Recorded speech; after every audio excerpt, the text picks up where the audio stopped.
En este video queremos hablar un poco sobre cómo ser iglesia sin cultos. En el primer video hablamos cómo ser iglesia sin edificios. En el segundo Nadia explicó un poquito la diferencia entre estructura y esencia. Y hoy vamos a hablar cómo funcionar, cómo ser iglesia sin cultos. Cuando hablamos de esto entendemos de que no estamos diciendo que la iglesia no debería tener cultos o no debería tener edificios, sino que al no ser aspectos esenciales, son elementos estructurales, y la iglesia debería ser iglesia sin necesidad de tener el edificio, y debería poder ser iglesia sin necesidad de tener cultos, al menos como los conocemos en el formato actual, porque no son mandatos bíblicos, ninguno de los dos. Jesús en ningún lugar dijo vayan y construyan edificios, y en ningún lugar dijo vayan y cuando se reúnan canten 4 canciones rápidas, den los anuncios, después 4 canciones lentas, después den un mensaje y después terminen la reunión con una canción final. No dice esa estructura de culto. Lo que habla y la parte esencial de la iglesia tiene que ver con el congregarse, no dejando de congregarnos como algunos tienen por costumbre. Es esa reunión de los cristianos que desde el primer momento es algo vital de la iglesia y algo esencial de la iglesia, el reunirse como cuerpo, como iglesia, como familia, y estar todos juntos y todos reunidos. Ahora, eso sí es esencial. Lo que no es esencial es la estructura que mantenemos hoy prácticamente todas las iglesias alrededor del mundo desde hace muchos años. A nosotros nos pasó cuando empezamos a plantar la iglesia en Chacarita, la iglesia Todo es Posible. Al no poder tener edificios, no podíamos tener cultos como yo los quería hacer, porque era lo que había aprendido y lo que quería reproducir. Y eso me hacía sentir como que no era tan iglesia. Había un sentido de validación no solamente en el edificio, sino en el culto. Como si todo eso que estuviéramos atravesando ahí, el reunirnos, cantar, orar, leer la palabra, testificar, y todo eso no fuera suficiente para validarnos como iglesia, porque necesitábamos tener un edificio y necesitábamos tener un culto. Le estoy hablando de lo que yo sentía en mi interior y luchando conmigo mismo de por qué no me siento tan iglesia por no poder hacer un culto que en definitiva no es un mandato bíblico.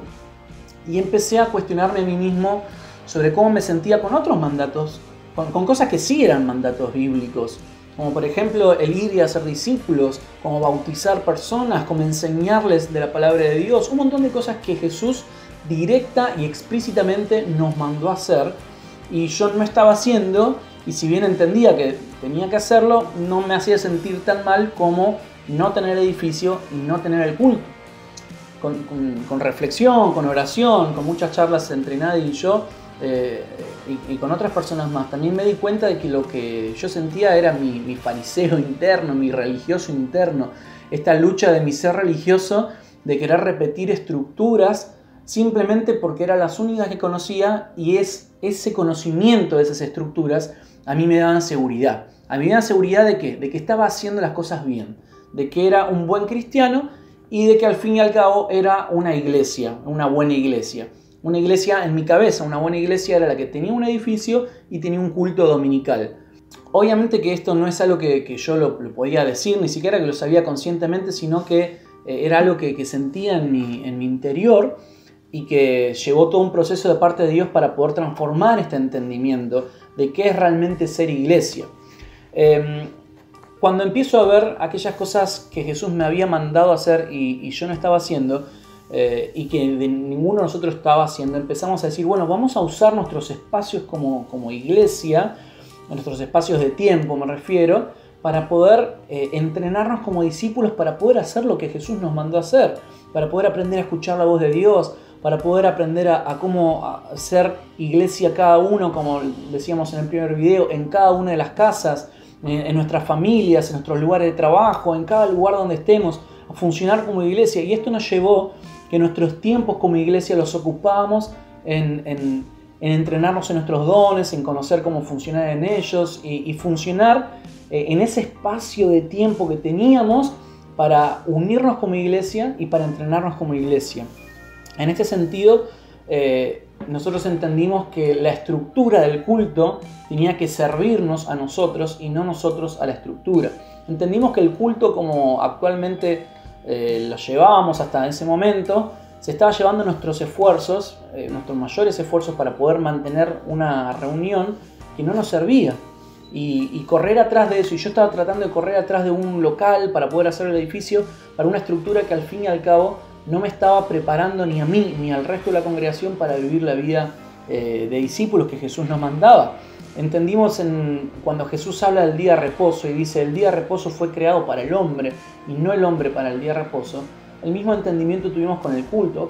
La estructura de culto fue creada para que le sirva a la iglesia y no para que la iglesia termine sirviendo a esa estructura. Entonces, ¿qué estructura podemos crear nosotros de reunión de cristianos para que nos sirva a nosotros? En esto les quiero leer una frase del libro y decíamos: podemos encontrarnos entreteniendo cristianos nominales en lugar de estar entrenando discípulos. La diferencia entre entretener y entrenar es clara. El entretenimiento genera resultados momentáneos, mientras que el entrenamiento da frutos que permanecen en el tiempo. La estructura eclesiológica actual hace que nos enfoquemos en tener un hermoso culto que atraiga a las multitudes y que a la vez deje contenta a toda la iglesia, pero esto puede cambiar para que el enfoque de nuestra reunión como discípulos sea entrenarnos para vivir la vida que Cristo nos dijo que podíamos y debíamos vivir, no solo en ese espacio de culto, sino las 24 horas del día, los 7 días de la semana. Esto fue una de las cosas que nosotros entendimos con el culto y empezamos a prepararnos, a usar esos espacios de discípulos, de iglesia, para prepararnos y a usar nuestros dones. Y entendimos que también la estructura que habíamos tenido hasta entonces de culto no permitía que todos usen sus dones, y fue una de las cosas claras que entendimos de las cosas del culto que había que cambiar. La Biblia habla un montón de que cuando la iglesia se reúna, interactúe unos con otros. De hecho, 59 veces en el Nuevo Testamento aparece la frase unos con otros. Y habla de que confesemos pecados unos a otros, de que usemos nuestros dones para edificar a la iglesia, edificar al cuerpo de Cristo. La estructura que tenemos hasta ahora, como Iglesia General Mundial, permite que algunos sean los espectadores y otros sean los protagonistas. Decimos que no queremos que sea así, porque lo decimos basta de que haya división entre que unos sean protagonistas y otros espectadores. Todos somos protagonistas acá, pero la estructura sigue manteniendo unas sillas, un escenario, unas luces, un micrófono, cosas que son parte de la estructura que no favorecen el que todos seamos protagonistas. De hecho, favorece de que algunos sean protagonistas y otros sean espectadores. Entonces, ¿cuál es la forma, cuál es la estructura que podemos crear y generar para ayudar a acompañar este concepto que entendemos que es que todos seamos protagonistas? Bueno, quitemos las sillas, quitemos los escenarios, quitemos esa división y vivamos el real sacerdocio de todos los santos. Y ahí nos vamos a dar cuenta que muchos de nosotros ni siquiera conocemos nuestros dones. Entonces estamos en la congregación, estamos en la reunión y decimos, bueno, a ver, vamos a edificarnos, como dice la palabra, unos a otros con los dones que recibimos. Edifiquemos a la iglesia. ¿Cuál es tu don? Mucha de la gente, el 80% de la iglesia, hay varias estadísticas que hablan de esto, 80% de la iglesia no sabe cuáles son sus dones. Y si saben cuáles son sus dones, no saben muy bien cómo funcionar en ellos, cómo edificar a la iglesia en ellos. Y en este tiempo donde la iglesia está en cada uno de los hogares, en cada una de las casas, donde no nos podemos reunir en un edificio, donde no podemos tener el culto, el sacerdocio de todos los creyentes empieza a tener que vivirse de una manera como nunca antes. Por eso, este es un tiempo de oportunidades. Este es un tiempo donde decimos, ok, ahora es tiempo, ahora es cuando vamos a descubrir nuestros dones, vamos a vivir como protagonistas, porque soy protagonista, soy iglesia en mi casa, soy iglesia para mi familia, soy iglesia para esos compañeros de trabajo con los que me conecto vía online, pero están desesperados, no pueden dormir, tienen ataques de pánico, están con depresión, con tristeza por toda la situación de la pandemia mundial. Este es el tiempo donde la iglesia puede ser iglesia en cada uno de esos lugares. Pero ¿qué pasó? Durante mucho tiempo no hemos sido entrenados como iglesia en eso. Entonces dependemos de conectarnos al culto en el cual unos protagonistas son los que llevan adelante eso. Y no porque ellos estén mal, porque ellos están sirviendo a Dios y sirviendo a la iglesia. El punto no es ese, el punto es que ellos que son protagonistas deberían ser parte de todo un cuerpo que es protagonista.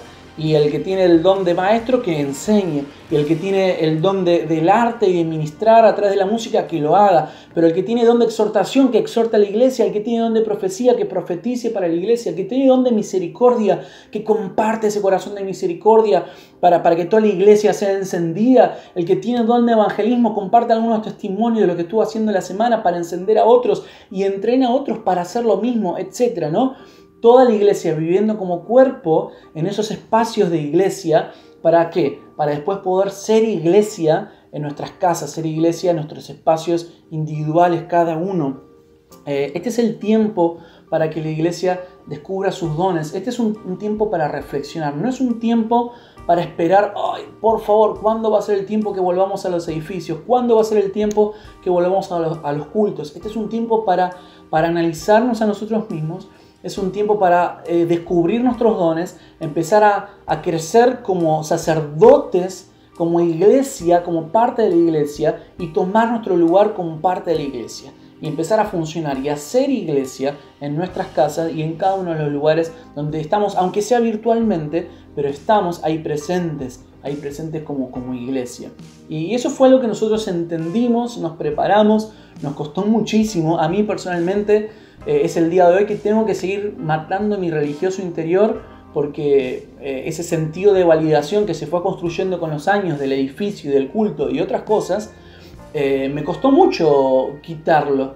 Es el día de hoy que sigo luchando con esas cosas, pero voy hacia eso, voy hacia decir, ok, Señor, yo quiero realmente ser iglesia, quiero ayudar a mis hermanos, contribuir y edificar a la iglesia con mis dones y ser edificado también por los dones de la iglesia. ¿Para qué? Para ser iglesia las 24 horas del día, los 7 días de la semana.